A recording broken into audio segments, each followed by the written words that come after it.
the door. Standing alone outside the house, screaming at the top of my lungs, I am met with no response or sign of the pup. Moonlight is draped over everything, including the ridge in the distance.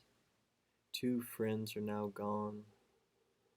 I am overcome by the loss of companionship I had found, and left with nothing to hold dear. To trust is a fault, and now I know it can only result in pain. I have lost the tree, been abandoned by my only friend, and I am once again stuck in the house I so eagerly fled. Maybe this is what I deserve, and to seek the forest was not a possible reality, yet a fantasy. I am alone, and this is my home. It has been many years since the day of lost memories. I foolishly sought a family in which I belonged, and a place I deserved.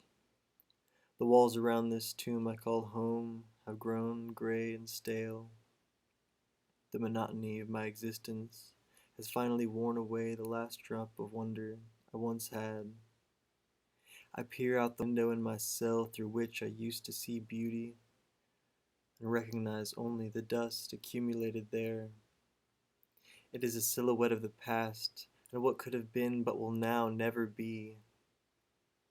The light creeps through the cracks, reaching toward me with life, but I no longer seek its embrace. I feel no pity for myself, and have come to terms with the reasons for which they left me. Though the questions I cannot escape are always on my mind. Where have they gone? Who have they become?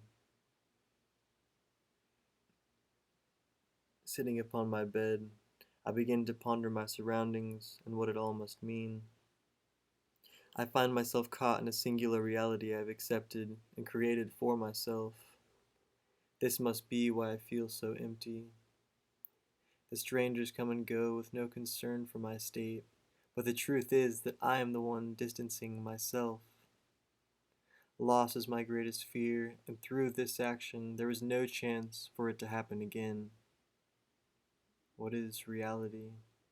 Something manifested in our minds, created through our self-worth, or a reflection of the perceptions others have of us. Happiness and love can only be found through another, and to be alone is to remain without the two. The tree stood proud with everlasting wisdom in a place of love, and I left it in a pursuit of something more in the distance. It is not its fault I cannot find the way back. The pup, with eyes wide to the beauty of the world, is timid in his decision to trust.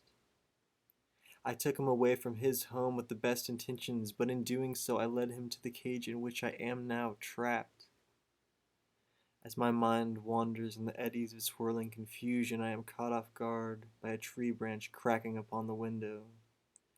A storm is brewing outside. The wind begins to howl, and rain crashes against the roof with a sudden yet unrelenting force. A crackle and flash illuminates the room around me as lightning cuts through the sky.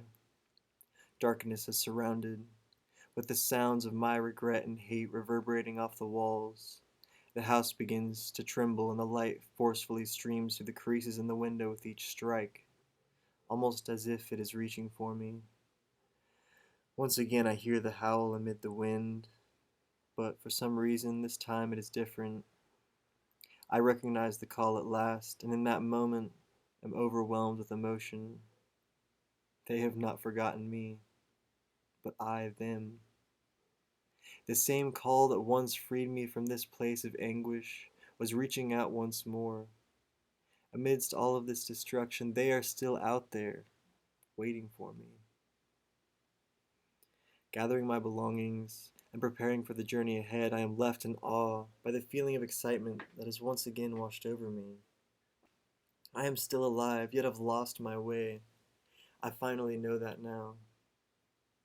To find the love and home I so desperately desire requires a leap of faith. Walk a path into the unknown. Down the stairs with haste, I come upon the door once again, yet this time it feels final.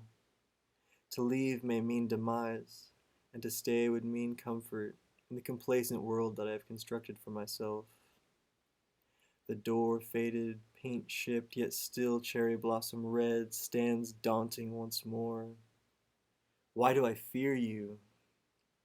Lightning strikes above, and I hear the howl in the distance as if taunting me to be brave. To stand tall, face this beast, and follow the light is all that remains now. Grasping the cold handle with everything I have, chips of paint staining my forearm like blood, I force it open. In the distance, to the dull roar of thunder and rain, I see with a single flash the tree line. One last time I sprint for the forest with no intention of ever looking back. Not again.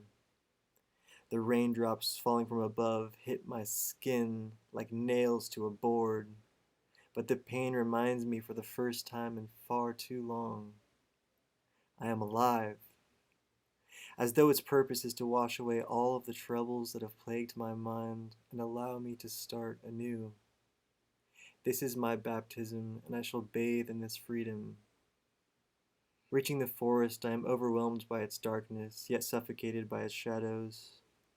Though in this moment I feel no fear, only love for the natural world around me, that for so long I had forgotten.